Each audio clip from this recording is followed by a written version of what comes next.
Ahora sí.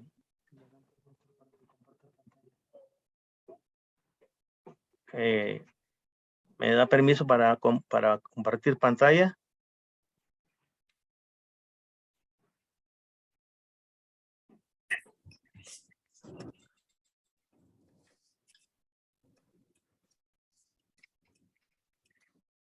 Ahí está ya.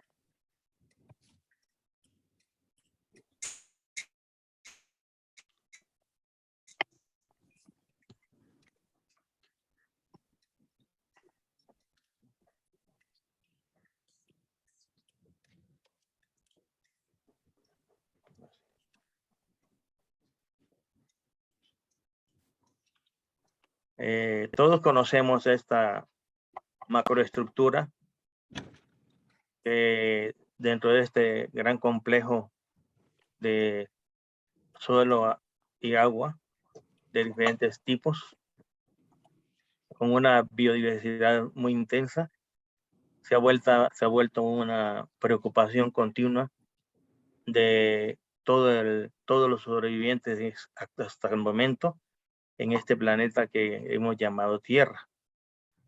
Este planeta, pues ya saben muy bien que siempre ha sido divinizado desde los tiempos antiguos, los griegos, todavía en América del Sur, parte de América del Centro, hay cierto grado de adoración o amor a este planeta como que fuera una deidad.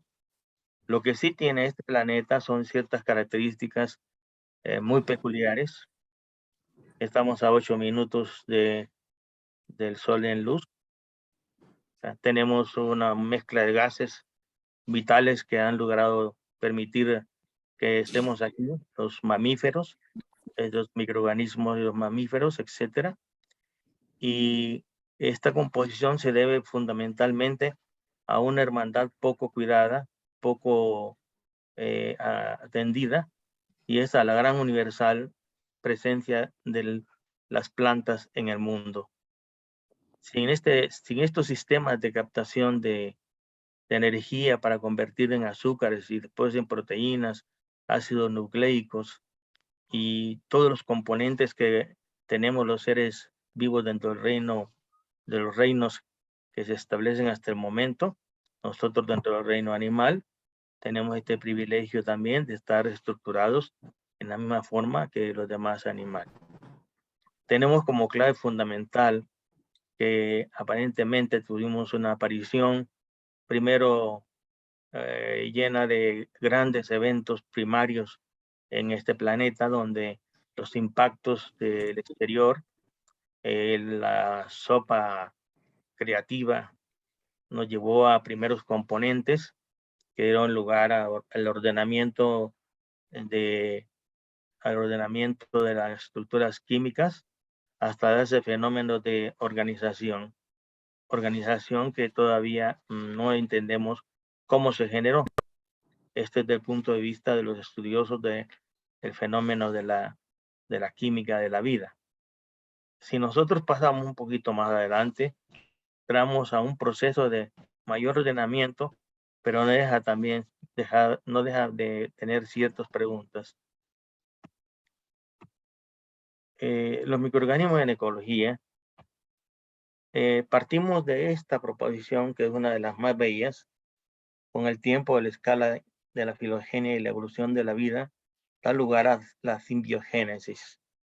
Partimos de que no hay nada en este planeta que esté alejado de la simbiosis, ya sea una simbiosis mutualista, que es la benéfica, la que nosotros tenemos en muchas de nuestras células, o la parasitaria o parasítica, que es la que daña a las estructuras de la vida, ya sean animales o plantas, o aún bacterias que tienen la capacidad de ser enfermadas por otras bacterias o por virus.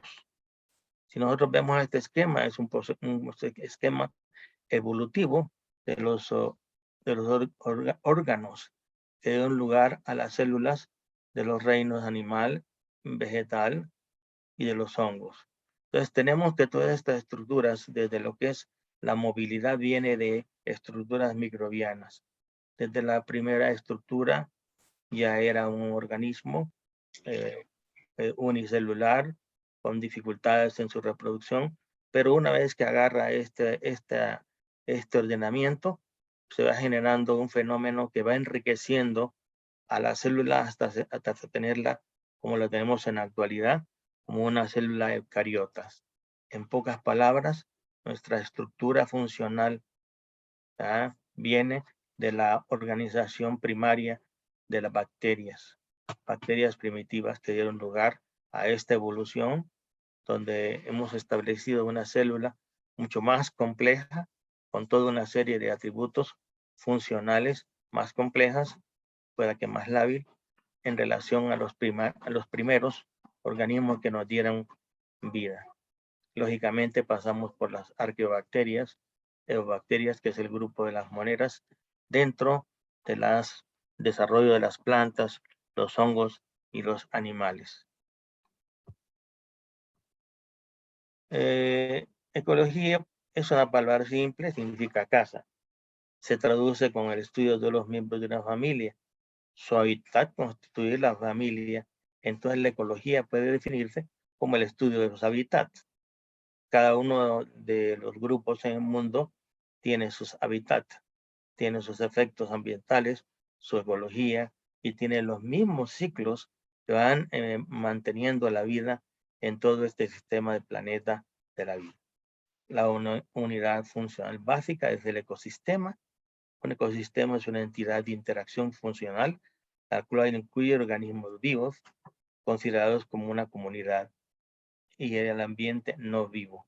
O sea, aquí tenemos la influencia de diferentes elementos de este complejo que nos llevará a constituir la biosfera, que es el todo general de donde estamos.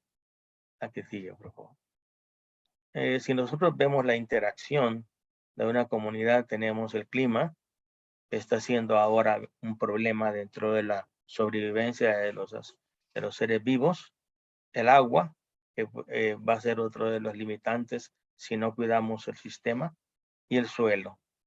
El suelo en estos momentos, por las necesidades de alimentación mundial, pues también tiende a agotarse. Y si no tenemos tecnologías que permitan que este suelo no pierda la fertilidad en su origen es natural, ¿verdad? Entonces entramos a una crisis mayor por hambrunas. Si nosotros descuidamos el proceso de la formación de agua, lógicamente perdemos los terrenos por estados de desertificación. En estos ambientes están los árboles, arbustos, hierbas, hongos, aves, animales, insectos, microorganismos en general, hasta los virus. A esto le llamamos una comunidad. Es interesante ver este tipo de convivencias. Y este tipo de convivencia nos lleva lógicamente a estar preocupados por dos razones fundamentales. La sobrevivencia de nuestra depende de la gran hermandad verde, los árboles, los arbustos, las hierbas. Eso sería lo fundamental para captar la energía solar y darnos los azúcares, y los azúcares todo lo demás que nos constituye como individuos, hasta las células cerebrales que nos escapan de tener esta misma necesidad que generan los árboles, los arbustos y las hierbas. Aparte, las aves, los animales en general y los insectos, que son los dominantes dentro de la biodiversidad. Estos son organismos más dominantes, más generales en muchos ambientes, y el suelo, el aire y todo eso mantiene cierto grado de poblaciones en movilidad. La que sigue. Si nosotros vemos la biosfera en relación a su ambiente, vamos a encontrarnos una atmósfera, que es la que a nosotros nos hace partícipes del beneficio de un compuesto secundario en metabolismo de las plantas, que es el oxígeno y partes de CO2. La litosfera es el suelo donde se establece toda la vida, en relación a tanto al mar como a las ciudades, como a los lagos, los ríos. La hidrosfera es un ciclo muy interesante que tiene que ver con un ciclo que aparentemente no participan los microorganismos, pero que últimamente se ha encontrado que se genera un compuesto en los mares por una degradación de organismos que ya veremos adelante. Que sigue. Si nosotros vemos los niveles de organización, tenemos la biosfera, todos los ecosistemas del mundo, estamos globalizados, todo lo que es vida, el ecosistema, todos los entes vivos y sin vida, el sistema en particular, ya hablamos de ecosistemas en particular, que pueden ser hongos, bacterias, actinomycetos, etcétera, en un suelo, o el hombre en sus ciudades, ¿verdad? La comunidad tiene la especie que viven juntas, seríamos como los hombres que vivimos juntos, como las hormigas, como las abejas, etcétera, ¿no? Y la población es un grupo de una especie, que también sería el caso de nosotros. Y organismo es ente vivo, pues que somos únicos, que seríamos también, como un ejemplo, nosotros. Entonces, entramos dentro de este tipo de niveles de organización para poder entender qué hacer para poder mantenerlo o restaurarlo. Si nosotros observamos las áreas características de la vegetación en el mundo, tenemos lógicamente zonas templadas, zonas áridas, desiertos, tundras, taigas, pastizales, sabanas, agua dulce en muy poca proporción para el planeta, y el marino, que es el que mantiene toda una cantidad enorme de líquido. Y el hielo, que es el que nos está alimentando el agua dulce cuando esto se derrite. Este es un tipo de agua muy especial, pero también tiene que ver con nuestra propia vida en el futuro. Los microorganismos en la conservación de la naturaleza, los bosques y su uso en la restauración, el cambio climático producido por incendios, por los ataques de plagas y enfermedades, la sequía y otras perturbaciones, la tala ilegal, el cambio del uso del suelo que provocan la degradación de los bosques, selvas, zonas áridas o manglares y alteran su capacidad de proveer bienes y servicios para el ambiente, que son vitales para todas las tierras. Las funciones y la estructura del ecosistema forestal pueden recuperarse de manera natural cuando se detienen estos daños, pero en ocasiones cuando son muy grandes la recuperación es muy lenta o ya a veces es irreversible.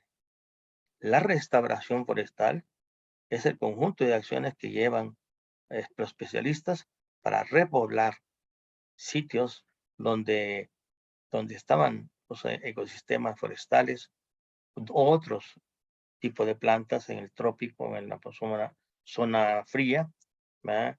Que depende su restauración del grado de degradación del sitio. Para eso hay que estudiar un poco más los ciclos. El ciclo biológico del agua. Es imposible vivir sin el agua.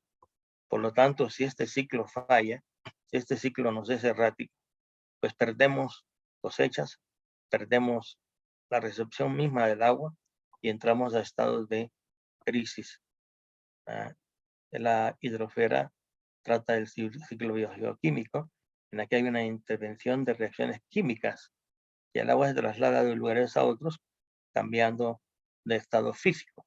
Es interesante la química del agua, porque el agua permite estar en los tres estados, el sólido, el líquido y el vapor. Es interesante, el sólido lo tenemos en los polos o en las neveras de sus casas, el líquido lo tenemos también en la casa ahora, ¿verdad? Y el vapor, pues cuando estamos sirviendo para prepararnos un café o cuando se echa a andar un sistema de evaporación con otros fines. Pero en esto, aparentemente, no hay participación de los microorganismos. Pero últimamente, en un nuevo concepto de estudios en microbiología y bioquímica, se han generado una serie de estudios en estos grupos que se llaman cocolitos. Estos cocolitos en descomposición participan en el ciclo hidrológico, permitiendo que un compuesto del azufre gaseoso parta hacia lo que es las nubes dispersas y permitan su agrupamiento. Se forman grandes acúmulos de nubes, que es lo que permite que venga la lluvia. Sin estos cocolitos, aparentemente, no tendríamos las nubes ordenadas, acumuladas, como para la lluvia. Entonces, el descubrimiento de los cocolitos en descomposición y la salida de este componente nos indica que los microorganismos también están participando en este ciclo hidrológico que originalmente no encontrábamos puntos de comunicación con ninguna actividad microbiana. Ahora sí podemos decir que el ciclo hidrológico entra a esta fase casi obligada de tener nubes acumuladas para que llueven. Yo creo que estos cocolitos o algunos microorganismos también se encuentran en las grandes montañas, donde hay frecuencia de acumulación de nubes, ¿verdad? Y por lo tanto, pues hacen falta más estudios en los suelos para poder detectar si tenemos estos generadores de este compuesto que acumulan las nubes y es lo que permite que nosotros cumplamos con el ciclo hidrológico del agua. La caída del agua, la evaporación del agua, la solidificación o la precipitación. Entonces entramos a varias cosas como observables. A veces nos preguntamos, ¿por qué llueve tanto en México, Distrito Federal, y no llueve tanto en algunos campos que se requiere el agua? Es simplemente porque probablemente en la memoria de los ciclos hidrológicos puede estar, que es una hipótesis, una memoria curiosa de que todavía el ciclo siente la presencia de los lagos que fueron desecados a través de la historia, desde el mismo uso de nuestros indígenas hasta el exceso que vino con la invasión española, que tanta huella ha hecho ahora, sin necesidad, pero ahí vamos con estos problemas. Hay que sigue, por favor. El nitrógeno es tan fundamental que es funcional y estructural. Es funcional en el aspecto enzimático y estructural en la estructura muscular de los animales. Es interesante de esto. El nitrógeno en la estructura de las plantas, en su sistema funcional, en sus organelas dentro de las células. ¿Y cómo se lleva a cabo el ciclo del nitrógeno? Antes de la Segunda Guerra Mundial no había nitrógeno fijado químicamente, y los avances de la fijación de nitrógeno biológica utilizando plantas como los frijoles, la soya, la leucaena y muchas otras plantas tropicales y suelo templadas que fijan nitrógeno en unas estructuras de la raíz que se llaman nódulos, ¿verdad? Cumplen con este proceso de fijar el nitrógeno y llevarlo al sistema radical de las plantas para ponerlo disponible a las plantas y a los otros microorganismos que están creciendo en un mundo microbiano nuevo que es la raíz de las plantas. A ese mundo nosotros le llamamos rizosfera. Es importante que si en este compuesto no tenemos lógicamente los aminoácidos, las proteínas y los ácidos nucleicos, fundamentos de la vida. Todo lo que tiene ADN o ARN ya tiene vida. No hay duda que esto a veces tenemos discrepancias en relación a los virus, pero el signo de la vida en todo este planeta desde su origen fue el ADN y el ARN. Si nosotros vamos al ciclo de carbono, es un ciclo muy delicado, porque es un ciclo más lábil de alterarle sus concentraciones. En este caso, nosotros tenemos que el CO2 es un desecho de nosotros los mamíferos en abundancia, pero es un alimento para las plantas. Por lo tanto, nuestra dependencia con las plantas es un intercambio de monedas muy valiosas. El oxígeno que nos da las plantas y el CO2 que nosotros le damos a las plantas. Cuando nosotros abusamos de este ciclo, lógicamente empezamos a generar grandes fábricas que queman hidrocarburos fundamentalmente, compuestos del petróleo, van a llegar a provocar la crisis del calentamiento global antes, creo yo, del año 50 o 60. Estaremos en una crisis mayor si no se cuida el carbono. Pero el carbono tiene que ver porque tiene que ser movilizado el sistema y tiene que estar dispuesto a que sea comida de las plantas. Y entonces viene la descomposición. ¿Y la descomposición de quién? De un cuerpo. Los que son médicos saben muy bien de un cuerpo cuando se descompone, ¿verdad? A pesar de su olor, ¿verdad? Esto no le haría daño a una planta, que un cadáver estuviese sembrado, una planta sembrada sobre un montículo de un enterrado en cualquier parte.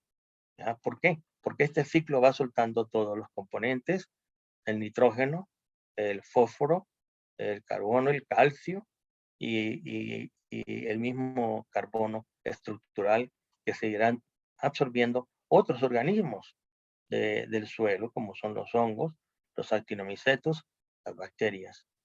Entonces, es importante que este CO2, cuando se acumula demasiado en el cielo con otros componentes que hemos generado dentro del nuevo ambiente de la fabricación de compuestos, alteran muchísimo el ciclo del CO2. Y de ahí viene una serie de problemas serios con otros componentes que nos genera el calentamiento global. Que no es más, es absorber el calor, mandar de vuelta la luz ultravioleta de arriba, rebotar otra vez hacia abajo, y entonces tenemos un ambiente adverso. Adverso para las plantas, adverso para los animales y adverso aún para algunos organismos. Entonces, este dióxido de carbono, que se mueve en la Tierra, este CO2 que es tan vital, es realmente el alimento de las plantas, gracias a la luz solar. Por eso el sol también se fue identificado como una deidad, como el originador de la vida, puesto que tenemos que de ahí viene la fuente de la alimentación. Ya sea una ensalada de lechuga, ya sea un pedazo de queso con tortilla, ya sea un pedazo de carne, ya sea un vaso de leche, todo esto tiene el mismo origen vegetal. ¿Por qué? Porque nuestros animales para la engorda requieren de granos que dan las plantas, y esos granos se van a convertir en leche o en carne, y por lo tanto estamos comiendo siempre del reino vegetal. Por eso es tan vital mantener el equilibrio, el cuidado de la reforestación. Pero la reforestación no se puede hacer sin una planeación correcta, que duraría una serie de sexenios para tener realmente los resultados correctos. No está mal sembrando vida, está mal que no pegue lo que se siembra. Ese sería el fracaso que se puede dar y que probablemente se va a dar por no estar alimentado por el conocimiento y la ciencia. De eso no hay certeza. Sabemos muy bien que para que ustedes produzcan 16 millones de plantas, requieren cuánta semilla, cuántos esquejes, cuánto sustrato, cuánta agua, para que después estas plantas sean trasladadas a lugares donde van a ser supuestamente productivas en base al suelo, el clima, y el régimen de lluvia. Entonces es importante este ciclo, porque este es el ciclo que nos tiene ahorita en juego. Este es el que nos indica que la temperatura de la Tierra tiende a cambiar, y si está cambiando es como el enfermo que manda un mensaje en el cuerpo y se altera la temperatura, indicando de que algo está descontrolado, que algo está pasando en ese cuerpo, porque ese cuerpo está sobrecalentado al valor que tiene establecido. Por eso se usan los termómetros, para a veces decir, este tiene calentura, este está normal, etc. Y ahora pues con la discusión de oxígeno. El oxígeno entra dentro del juego de los ciclos, lógicamente, es vital. El oxígeno pues se pega al agua. Para que haya agua tiene que haber oxígeno. Por lo tanto, para que haya CO2 tiene que haber oxígeno. Para que haya fosfatos para ser asimilados por las plantas tiene que haber oxígeno. Para que haya nitratos tiene que haber oxígeno. Y lo único que nosotros no podemos saber es reducir del aire el nitrógeno molecular. Ese se maneja a través de plantas que fijan el nitrógeno de la atmósfera sin invertir tanta energía. Cuando en la Primera Guerra Mundial apareció la técnica de Haber-Bosch para fijar nitrógeno en la atmósfera, se convirtió después en fertilizantes minerales que al ser abusados para la producción, lo que sucedió fue que también contaminaron los mantos freáticos, contaminaron el suelo y en algunos casos llegaron a la intoxicación de 2 niños con algunos problemas de ausencia de captación de oxígeno, lo que provocaba una cianosis. Y eran niños pues con caras muy bonitas, con ojos muy bonitos, pero era por la deficiencia del oxígeno. Eran niños cianóticos. ¿Ah? Otro ciclo es el fósforo. El ciclo del fósforo no es gaseoso. Es el único del componente en el ciclo que no es gaseoso. Es curioso, esto viene de las rocas del suelo. Los organismos mismos no pasan por el aire, sino ahí mismo descomponen las rocas fosfóricas y entonces liberan el fósforo para que estas plantas tengan disposición de estos componentes. Es un movimiento lento y es una necesidad muy fundamental en los sistemas de producción y del desarrollo de la vida. Entonces, el fósforo se encuentra en grandes acúmulos, por ejemplo, en Baja California, la roca fosfórica, las rocas fosfóricas africanas, que son las de Marruecos, las mejores, que son usadas para fertilizantes fosforados. Este ciclo tiene toda una serie de movimientos, pero no movimientos hacia la parte aérea. El recurso de fósforo está en los suelos o en la incorporación de los cuerpos de los que mueren. Y ustedes saben muy bien que en un suelo donde tenemos más de 10 a la 9 microorganismos por gramo de suelo, pues la incorporación de material está siendo dinámico y está liberando compuestos que son los que mantienen al suelo con la fertilidad. Si no sobrepasamos nosotros el uso inadecuado de fertilización, podríamos tener producción equilibrada en cuanto necesitamos compensar las plantas que exigen más fósforo y más nitrógeno, pero que al hacer cálculos inadecuados, lo que estamos mandando es el nitrógeno hacia el fondo y el fósforo dejando que se deposite en los fondos de los mares.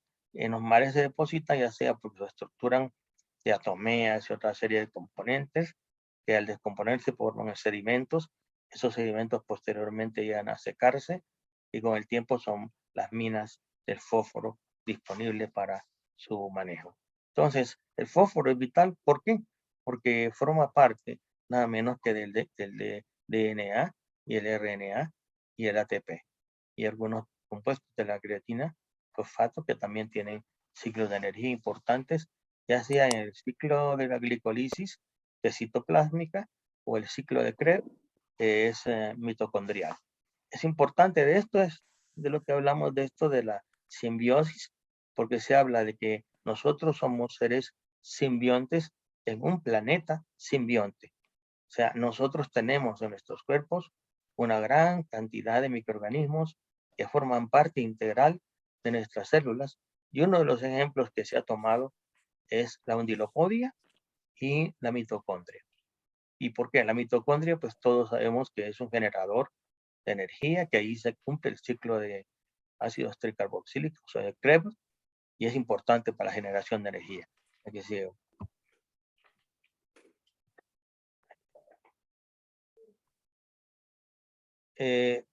La movilidad de microorganismos es interesante. Dentro de esto tenemos que el aire es un factor de dispersión y como ejemplo tenemos un momento dado los líquenes, que es la simbiosis entre hongos y cianobacterias o clorofisias. Son organismos capaces de colonizar todos los ecosistemas que se conocen y tienen la capacidad de adaptarse y se pueden encontrar líquenes en el mismo desierto, en los bosques que están sufriendo incendios o zonas polares. Pero lo que observamos a la derecha es un cerro muy conocido por ustedes, es la Bufa. La primera vez que fui yo a Zacatecas, observé este cerro y dije, no es posible que la mineralogía esté tan a la flor de la tierra, que tengamos sulfatos de cobre, como el estilo de las estatuas que se vuelven verdes, se haya hecho verde por sulfato de cobre. Hicimos un viaje con el doctor Alarcón, hicimos un recorrido en la Bufa y lo que encontramos que todo el efecto verde se debía a la multitud que cubría las rocas de la Bufa. La Bufa está ahorita así, probablemente dentro de unos siglos esta Bufa va a quedar más chiquita hasta desaparecer, porque lo que se está haciendo es suelo. Entonces los microorganismos son generadores de suelos, modificadores de los sistemas y vivificadores del planeta. Ellos son los primeros antes que todos nosotros. Y por lo tanto, pues muchas veces se estudian como secundarios o por el terror que hay de las enfermedades, que también existen este tipo de descompensaciones en las cuales su papel es también, pues yo creo, empezar a generar los cambios en el cuerpo para rápidamente estar y entrar a los ciclos naturales de la vida. Esto es en forma independiente a la fe o creencia de las personas. Es que este es un fenómeno natural. No escapamos tan fácil de la degradación del cuerpo humano, con excepción de algunas momias que están sobresecadas o en su defecto también fueron descompuestas, pero que se detuvo por la ausencia total de, de agua en esos sitios donde eran enterrados estos individuos. Otros es por sustitución de arcillas, como es el caso de las momias de Guanajuato, que no son tratadas, sino que son fenómenos propios de la sustitución de las pieles y los huesos por arcillas del suelo. ¿Sí? Si nosotros vemos y escrutamos un poco la naturaleza, vemos la dependencia de los grandes biomas que vimos ahí, los biomas fríos de la parte norte, Canadá, Estados Unidos, México, las partes altas de esas montañas, se asocian con la micorriza. La micorriza tiene dos tipos, la ectomicorriza, que es una simbiosis entre hongos de la raíz y la estructura funcional que le llevará más agua, más fósforo, más nitrógeno a la planta por esa asociación. Sin esa asociación no tendríamos ningún bosque de coníferas, ningún grupo de bosques de otros tipos que dependen, la vida depende de las ectomicorrizas. La ectomicorriza es vital en los programas de reforestación. Si no va micorriza, la planta no va a prosperar y va a morir.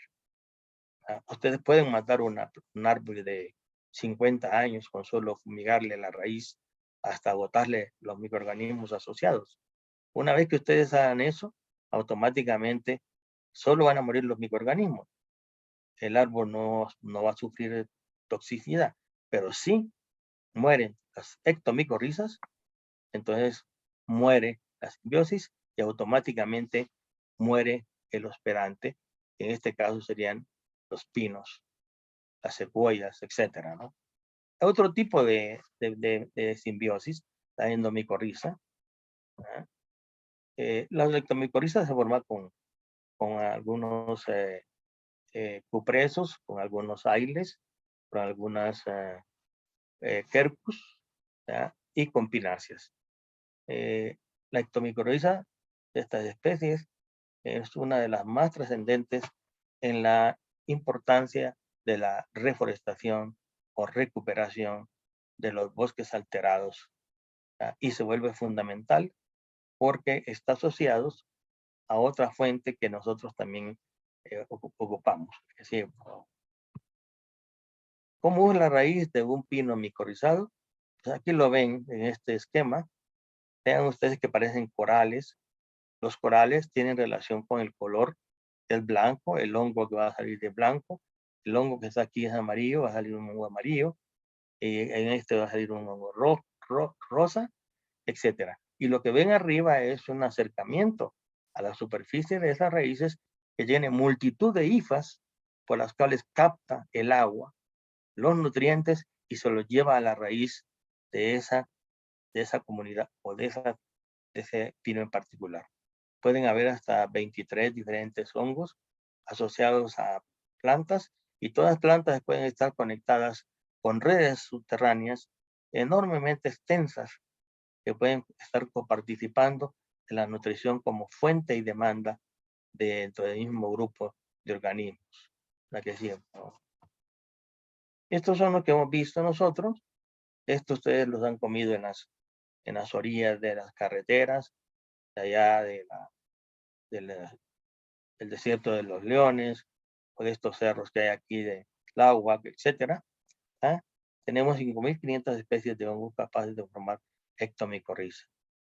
Hay mayor número de especies de hongos para para estas plantas que para los hongos endomicorrízicos para el 80% de las plantas que no son coníferas. La que sigue, bro. La micorriza muscular se ha vuelto determinante en la producción de las plantas. Estos hongos forman esporas, como a la derecha, a la izquierda de ustedes probablemente. El centro es un arbúsculo, una estructura que está dentro de las células de las plantas y está alimentando fósforo, agua, minerales, etc.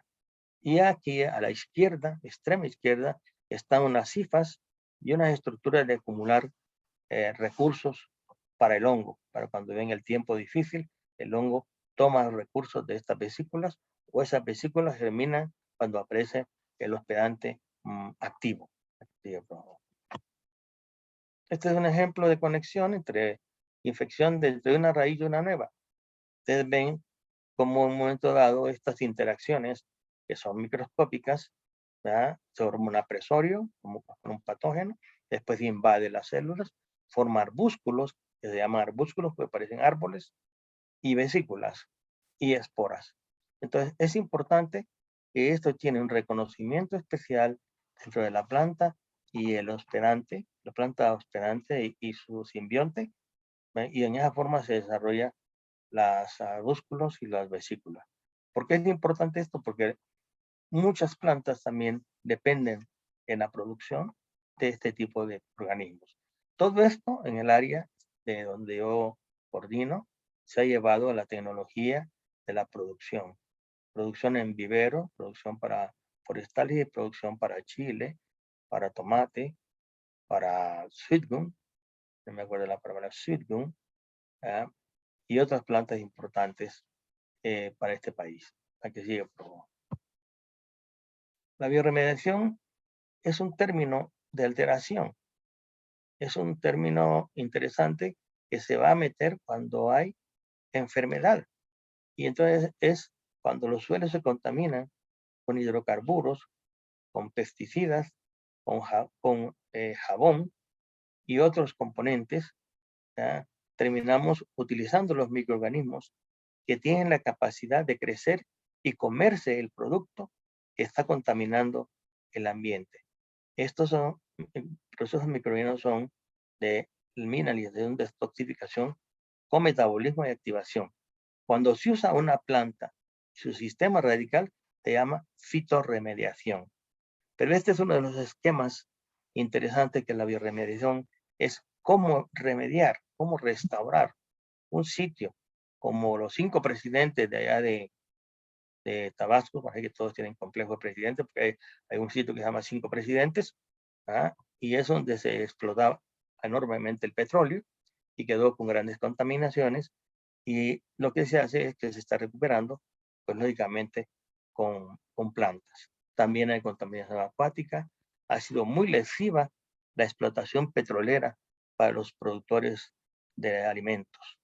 Y ha sido muy lesiva, ¿verdad? Para la sociedad desde el punto de vista de factor de contaminación y factor de calentamiento global.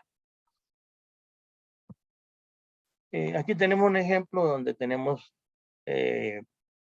varias bacterias con capacidad de comer hidrocarburos. Pueden comerse la gasolina, puede comerse el biodiesel, pueden comerse el petróleo en sus fracciones, ¿verdad? Y las más resistentes para que no se puedan comer son los famosos compuestos poliaromáticos, donde hay algunos que pueden producir o son responsables de producir cáncer. Todos estamos pendientes de que nuestros suelos vuelvan a incorporarse, a ser utilizados para la agricultura o para los bosques tropicales, donde también ha habido contaminación. Entonces, la bioremediación es introducir microorganismos, modificar los patrones alterados de ese suelo para que estas bacterias, ya sea Bacillus, Pseudomonas, Agrobacterium, etcétera, trabajen en pro de romper los compuestos del petróleo, que son múltiples, cadenas largas, cadenas ramificadas, cíclicas. En algunos casos, lo más difícil son los poliaromáticos. Hay poliaromáticos más peligrosos, son más peligrosos porque son los que inducen a problemas de cáncer. Nosotros hemos estudiado la degradación de los policíclicos, de los poliaromáticos, utilizando también protozoos, utilizando también bacterias, y hemos visto que hay un camino de la bioremediación. El país tiene todo para poder salir adelante con tecnología que se ha generado, mas sin embargo, pues las economías van dirigidas a la más bulla, donde es más bulla. Pero ahí van las cosas, vamos saliendo, tenemos 2 proyectos con ACID, no me puedo quejar, pero no estoy muy contento tampoco. Bueno, los virus todos lo conocen, todos han tenido influencia, todos han tenido la gripe. Y lo que era un terror hace muchos años, ahora la pasamos nosotros, pues, en nuestras casas, reposando unos días y todo eso. Ya cuando ha pasado el ataque viral, pues sabemos muy bien que podemos empezar nuestras actividades normales. Pero no solo las células humanas o animales tienen virus, sino también las bacterias. Las bacterias las ataca un virus que es un bacteriófago. Ese bacteriófago entra, da la información genética, se replica el RNA o DNA en cada caso, si es DNA o RNA, y al final lo que sucede es que la célula revienta. El caso, por ejemplo, de los mamíferos es interesante. El mismo mecanismo, buscar formar los elementos, ensamblarlos y cumplir exactamente con el programa que lleva la información del virus en su DNA o RNA. Entonces, es interesante ver que los virus, tenemos los virus como un fenómeno enormemente peligroso, y que lo son, por la capacidad que tienen de mutar. Ahora tenemos un problema de Omicron. Yo ahorita tengo COVID, tengo Omicron, y lógicamente, pues por esa razón tenía mi cubrebocas y no escuchaban nada. La infección del bacteriófago pasa también por una etapa muy bonita. Es fago temperante. O sea, ese fago que en la información genética se incorpora al genoma microbiano. Y entonces lo que sucede es que de repente, con un cambio de luz o un cambio de estrés, vuelve el ciclo a ser enfermedad. Yo supongo que nosotros cargamos una buena cantidad de virus, que no es que estén muertos, porque también son seres considerados vivos. Basta con que tenga la estructura de RNA y DNA para estar clasificado dentro del ser vivo. ¿Verdad? No solo el DNA, solo no, es estructural. Toda estructura funciona. La pregunta sería, ¿un virus es funcional? Sí, señor. ¿Verdad? Los avances que hemos tenido en este último periodo y la salvación de la nueva humanidad, que estamos siendo hermanados por un gran problema como esta virosis del coronavirus, se lo debemos a los avances. ¿De quiénes? De los científicos. Los científicos merecen más apoyo que nunca. Es ahora cuando tenemos que tener una torre de vigilancia viral mundial para ver para dónde vamos con este coronavirus, para dónde vamos con la influencia, o cuál va a ser el virus que va a exterminar mínimo la mitad de los habitantes del mundo. Ese no está lejos. Ese puede aparecer de repente por la gran movilidad que tenemos entre los que andamos trabajando en los laboratorios, los que van con productos de un sitio a otro, en su defecto, los mismos cazadores, como sucedió con la fiebre amarilla. La fiebre amarilla originalmente era fiebre amarilla rural, silvestre, y los cazadores fueron, había un mismo vector en la ciudad, el Egypti, y curiosamente lo que salió es que ese virus se volvió después urbano y apareció el desastre de la fiebre amarilla. Es una historia muy, muy hermosa de Walter Reed, si no más recuerdo. Pero esto es algo importante dentro de la idea, es ¿de dónde vienen los virus? Pues tienen nuestros componentes. Tienen lípidos, proteínas y tienen RNA y DNA. ¿De dónde pueden venir? ¿Evolucionaron al par de las células? ¿O fuimos nosotros en nuestra descomposición, en los procesos que fuimos creando estas estructuras? Tiene que haber un origen más fijado, más exacto de dónde vienen los virus para entenderlo mejor. Son seres hermosos, de ellos en sus formas son múltiples. La que sigue, por favor. Aquí tenemos un ejemplo de los tamaños para que vean ustedes. En la parte circular arriba, derecha extrema, no sé si ustedes izquierda, ¿verdad?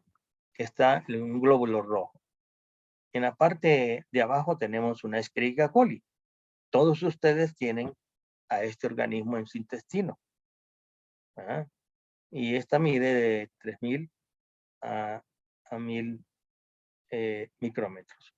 Pero vean ustedes los virus, el bacteriófago, 225 nanómetros, el adenovirus, otros bacteriófagos, de la vacuna, de la viruela, lo del mosaico del tabaco, la del ébola, que este parece aquí como una especie de medio bastón de los que usan los obispos. Este es enormemente mortal. Y las clamidias, por ahí están las clamidias. Entonces, para que vean ustedes que hay una necesidad de manejar diferentes escalas de visión para poder tener la certeza de qué tenemos enfrente. Por eso se descubren primero lo más grande, insectos pequeños, etcétera, y después aparece el descubrimiento de los microorganismos, y el padre de la microbiología, pues Luis Pasteur, le da un avance enorme a todo este fenómeno de enfermedad y genera lo que es las vacunas modernas, sobre las bases tal vez que he leído de Jenner. Pues era Jenner, era salvaje la cosa, eran escaras de personas que habían padecido, de vacas, y venían, les inyectaban y daba protección. Entonces es muy importante ver que todos estos seres vivos tienen que ver con el futuro de nuestro planeta. Las plantas se enferman de virus, los hongos se enferman de virus, todos los animales se enferman de virus. De que no recuerdo yo ningún dato viral es de las lombrices. Las lombrices no se les ha encontrado ni cáncer y creo que tampoco virosis. Entonces es muy interesante algunas cosas importantes que se mencionan en la literatura. Pero esto nos dice el tamaño, que nos lleva a microscopios simples, más complejos, hasta llegar al microscopio de visión electrónica, ya sea de transmisión para cortar fragmentos y ver el interior, o en su defecto barrer la superficie y conocer la forma exterior del organismo en particular. Entonces es importante ver que la microbiología dentro del contexto del planeta, dentro de la vida del hombre, juega un papel determinante. Si ustedes van originalmente, lo que se ponía cuando uno tenía amigdalitis en 1949, 50, era la penicilina, directamente la penicilina. Pero la penicilina es un éxito también de una observación microbiana. Se observa un hongo que tenía capacidad de inhibir por ahí algunas células bacterianas a la distancia, y en vez de tirar el platillo con esto o digamos, la caja de Petri y esterilizarla,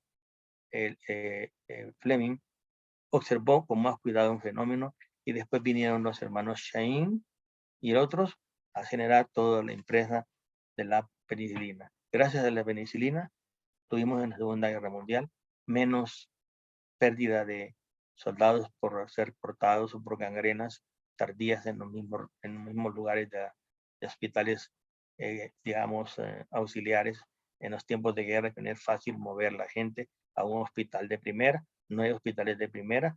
Lo primero que te atiende es el mismo soldado que sabe un poco de medicina.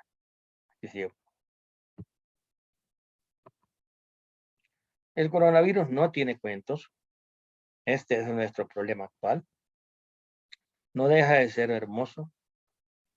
El problema es que pase a otros organismos que sean en más relación con nosotros y que agarren más virulencia. Aparentemente tenemos esta cepa, Omicron, que se está portando más o menos benévola. No deja de haber malestares, pero más o menos benévola. Esto nos indica a nosotros que, pues, que tenemos que estar vigilantes a este grupo en particular. Es un grupo de los más bellos. Si ustedes lo ven la clasificación, creo que son 34. ¿Ya? Todos tienen una estructura preciosa. Y los virus a la vista del ser humano no es repugnante. Pero desafortunadamente la influencia originalmente llamada española ya sabe que no fue reportada en Inglaterra, sino que se quedaron callados y parece que solo España reportó heroicamente y por eso se le llamó la influencia española. Este es un ejemplo de muertes masivas de millones. Ahora dicen que llevamos no sé cuántos millones aquí, vamos como 500,000 de muertos, como que estuviéramos en una guerra más intensa que cualquier otro país, pero la guerra nuestra es cómo soportar, cómo salir de este problema. Lógicamente, gracias a Dios tenemos a las universidades que a pesar de estar medio desanimados, siguen trabajando y orientando a la comunidad en qué está pasando, cómo protegernos más. Y por eso ahora ustedes ven toda la gente utilizando pues este tipo de cubrebocas, los bactericidas, viricidas en las manos, haciendo spray para proteger las casas, etcétera.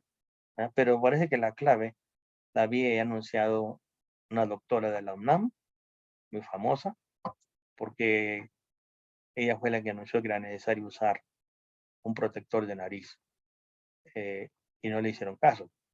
De ahí viene la enfermedad del presidente, la enfermedad del mismo Gatell por no haber puesto atención, y después sabemos muy bien que es un ente, un virus, un organismo que se transmite vía aérea. Sí. Ahora, hombre y naturaleza son recíprocos, ya que la vida de uno significa la vida del otro. Y efectivamente, nosotros no podemos permitir que se siga calentando el planeta por aspectos generales o políticos o de intereses económicos.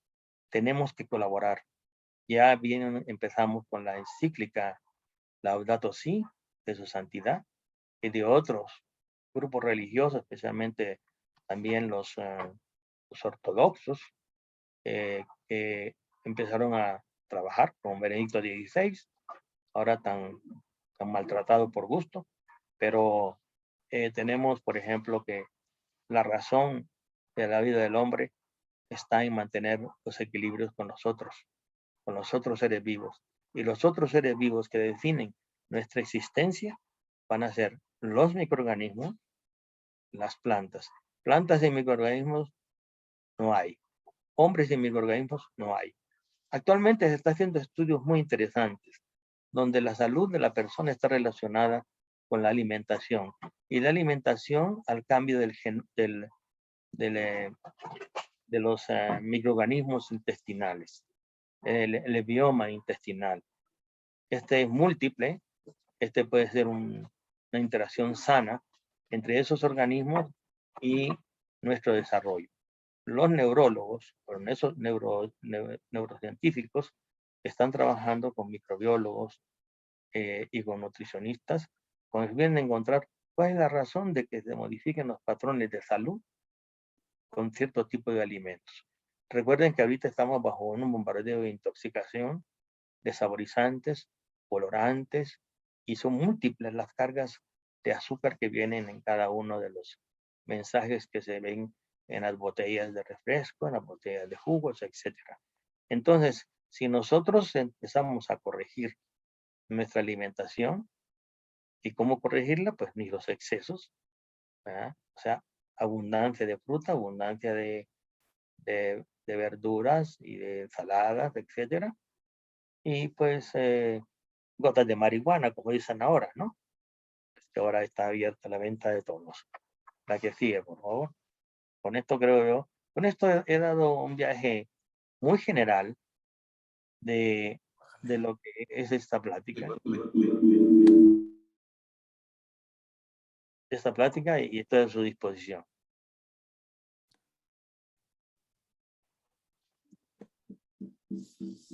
Todo. Muchas gracias, doctor. Es realmente una charla impresionante. En esta hora nos ha dado un pequeño tratado de lo que es la ecología y los microorganismos. Desde luego lo dio de manera sencilla, pero es un tema definitivamente complejo. Pues abrimos el foro para que haya algunas preguntas. Yo voy a iniciar haciéndole una pregunta. Sí, doctor. No escuché, o a lo mejor no puse atención sobre el plancton. ¿Cuál es la función? Bueno, el plancton tiene una función interesante desde el punto de vista de la alimentación. No le escuchamos. El plancton, ¿ya? Adelante. El plancton tiene un papel importantísimo en el aspecto de los ciclos de la nutrición.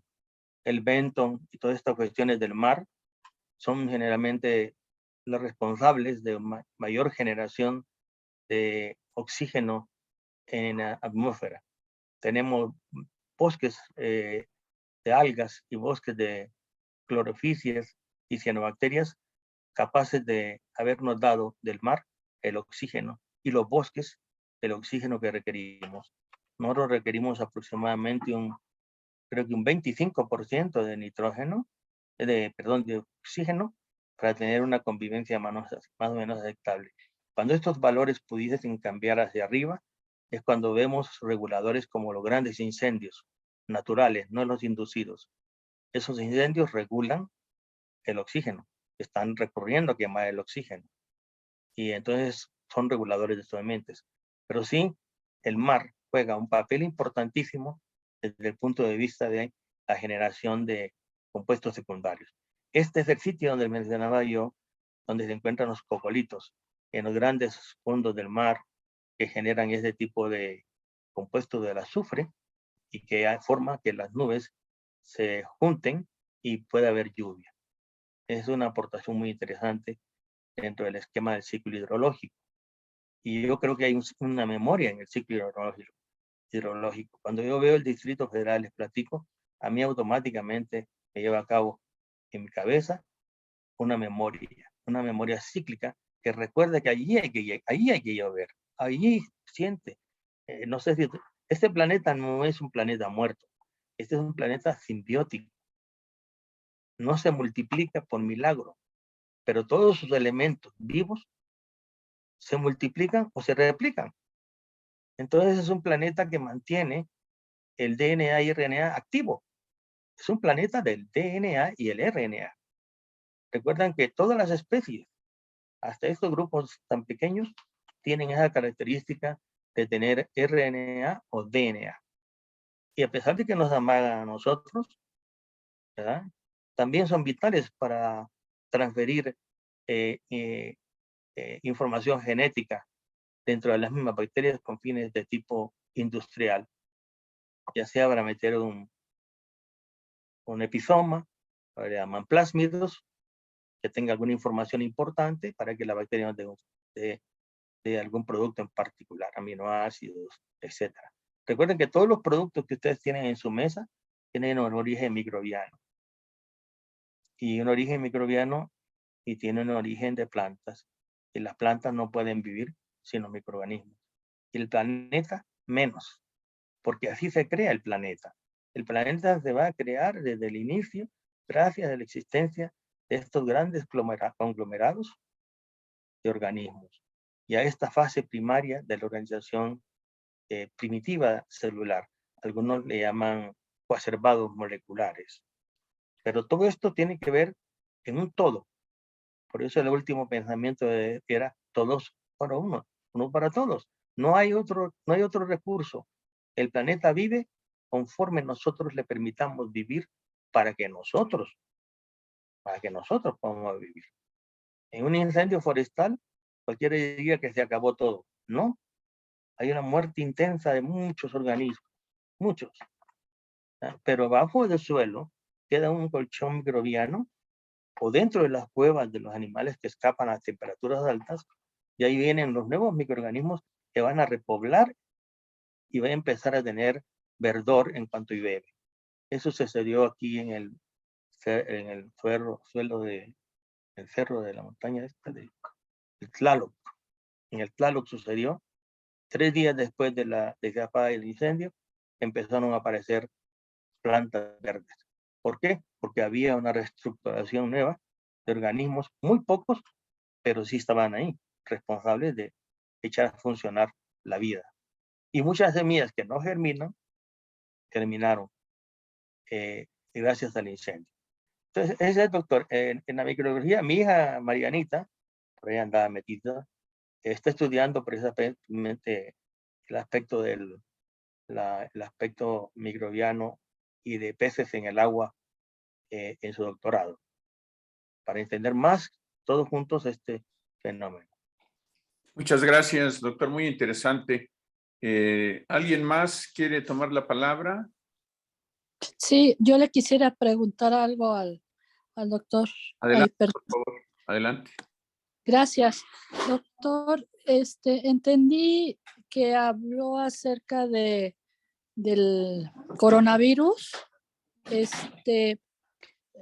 Habla de que todo el planeta es un sistema que está vivo.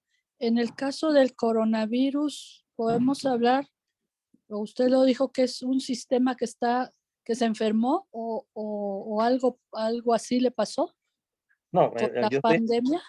estoy enfermo, ahorita estoy enfermo de coronavirus, Sí, porque todavía no he salido negativo de PCR, ok. pero eso estoy esperando la siguiente semana porque la última prueba salió positivo. Por eso es que tenía mi protector para Sí. no, pero lógicamente pues aquí la víctima es el par mío, pero esperamos que no. Sí. No, yo le preguntaba con respecto al planeta, doctor. Sí, Con bueno, respecto, sí. Bueno, ven ustedes que el coronavirus supuestamente estaba en un sitio, ¿no? sí, Y que de repente pues era un organismo in situ en un mercado aparentemente, y después se fue generando primero pues un fenómeno epidémico de regiones, y posteriormente se declaró un fenómeno pandémico cuando observamos que su velocidad de replicación llevaba a la muerte, especialmente a las personas de edad avanzada. Así es que por eso hay que cuidarse más. Yo en mi caso, pues ya, como quien dijo, raspo el cielo o la tierra, no sé, pero por ahí vamos. O sea, la vida es muy clara. Entonces el virus estaba en su lugar. El hombre fue por el virus. Y el hombre, al ser tan móvil, al ser una criatura exageradamente móvil, pues se encuentra en muchos lugares simultáneamente. Y va llegando desde China, Francia, España, Italia y todo eso. Y ustedes vieron la fase impresionante de los italianos, de los franceses y de los españoles en una crisis mortal, ¿no? sí, Posteriormente vieron ustedes cómo se dispersó.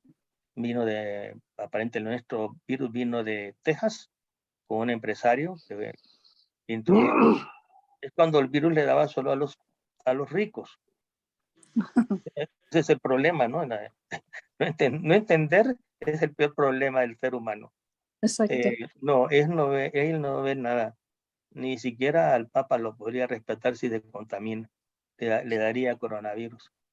Es la Exacto. autoridad del espíritu. ¿Por qué? Porque somos hospedantes de estas estructuras tan hermosas como los virus.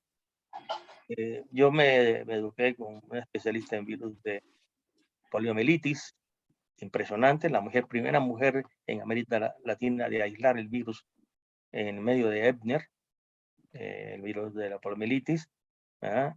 Y esto trajo un boom de las famosas vacunas, la vacuna de Salk primero y la de Sabin, que se utilizó con gotas. Los dos merecían el premio Nobel. Lo merecía también Salk, pero creo que se lo dieron solo a Sabin. Entonces, los virus tienen movilidad conforme se mueven los hospedantes. ¿Y cuáles son los hospedantes que se mueven? Pues los hombres y los animales. Alguien trae un animal de China o de Singapur o de África, o se lo lleva de una montaña de México, y el animal no sabe ni lo que lleva. Puede llevar el virus mortal que puede acabar con la otra población. ¿Por qué? Porque somos hospedantes de una gran cantidad de virus. Es probable que tengamos entre nosotros una buena selección viral que no se manifieste por algunas razones de la misma flora que tenemos en nuestros intestinos, que es donde podríamos tener más posibilidad de tener virus. A menos que peguen el cerebro por aspectos políticos. Pero eso ya es otra cosa. Ese es un cuento viejo ya. Se enferman del cerebro porque después tienen un virus nuevo. Entonces, pero ese es el político tradicional. Eso sería mi contestación. No quiero hablar de política, pero se me escapó que podríamos tener un virus ahí mal puesto. Muchas gracias, doctor. Para servirle. ¿Alguna otra pregunta?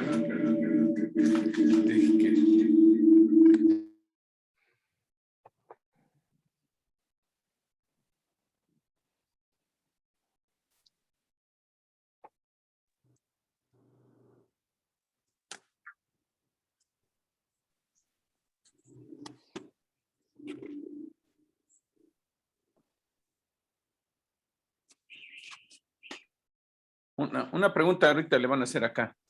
Sí, adelante. Una pregunta y un comentario, doctor. Adelante, doctor. Por ejemplo, hoy en la mañana, en la portada de la jornada, hay una fotografía muy impactante. No sé si la tuvo oportunidad de ver, pero está en relación a la gran cantidad de basura que está en el mar. O sea, Sí. a partir principalmente de desechos plásticos. Eso yo creo que es una conducta pues errónea del hombre y que yo no sé cuál sería para usted la vía de manejar tanta basura. Bueno, realmente al ser basura sólida, lo primero que tenemos que hacer es que si la dejamos ahí, no se va a degradar, en poco tiempo no se va a degradar. Se degradaría posiblemente si desaparece la especie humana. No hay problema, sería un mar limpio después de unos siglos, ¿no? Pero podemos ayudar un poco.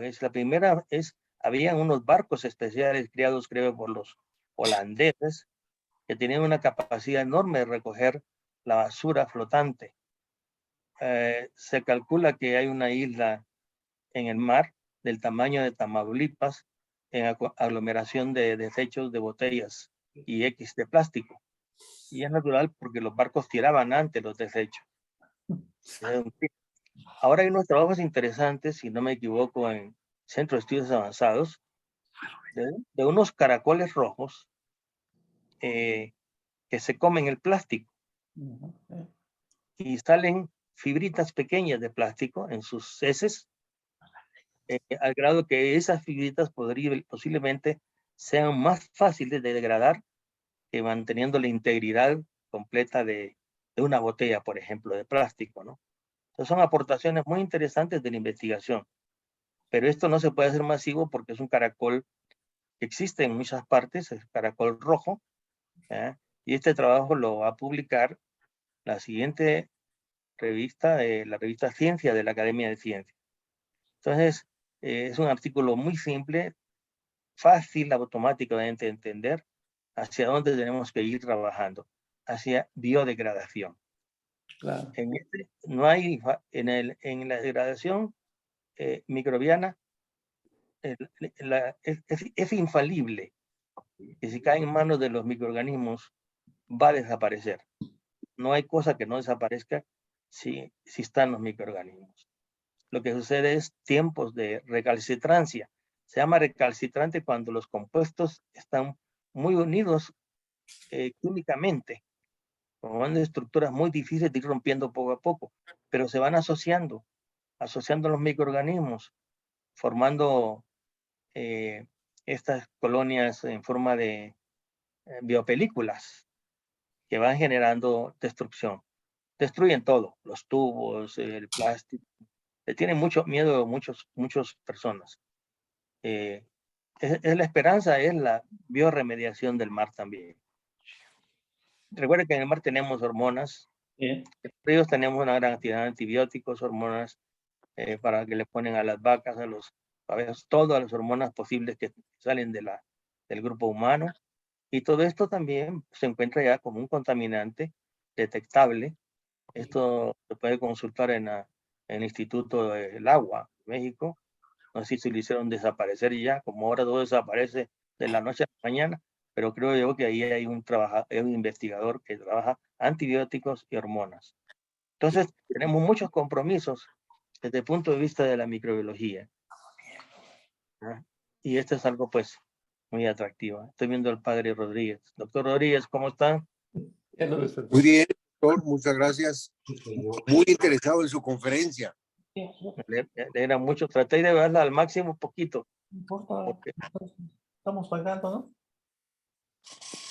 Muy interesante, muy agradecido por su intervención tan sabia y tan expuesta con tanta sencillez. Muchas gracias. para servirle. Otro pequeño comentario o pregunta. Sí. Es en relación a un autor chileno, Bomber Talanfi, que él describió la teoría general de los sistemas, que parte, yo creo que es un aspecto teórico de lo que usted nos habló, parte de los ecosistemas. ¿Usted conoce esa teoría y qué piensa de ella? La teoría de Gestalt, la teoría del todo. Ajá. Es una teoría muy interesante, creo que lo genera más que todo un alemán. Sí.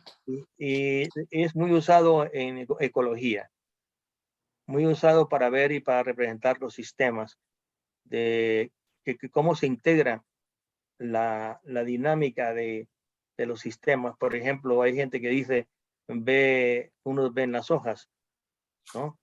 Pero no ven el bosque. Así es. Otros ven las hojas, pero no ven los componentes de la hoja. Entonces, viene esto haciendo como quien dice, ¿cuál es un fenómeno que generó el movimiento holístico, Así es. el movimiento del todo? Muy interesante esta teoría de Gestalt, y es muy hermosa y muy práctica. Esa la usan mucho los fitopatólogos también. Así es. Muchas gracias, doctor, y Para gracias servirle. por su conferencia, que para mí resultó muy ilustrativa.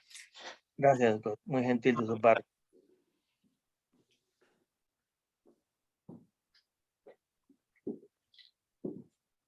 ¿No hay más preguntas? Pues si no es así, le damos un aplauso virtual, estruendoso. Muchas gracias por esta brillante conferencia y la verdad, pues estamos muy complacidos y esperemos que en un tiempo no muy lejano tengamos oportunidad de abrevar de sus conocimientos con otra charla. Muchas gracias a todos los compañeros del colegio y también de la Sociedad de Ciencias, Artes y Fe por su presencia y nos vemos pronto Suerte, doctor. en en otra sesión. Buenas noches a todos. Buenas Buenas noches. noches, que Muchas pasen bien. gracias. Gracias. Adiós, Hasta doctor. luego. Mil gracias. Gracias, Cuida doctor. Un mucho. gusto luego. verlo. Adiós. Adiós. Buenas noches. Buenas Buenas noches. noches, Beatriz. Bye. Bye, bye. Beatriz.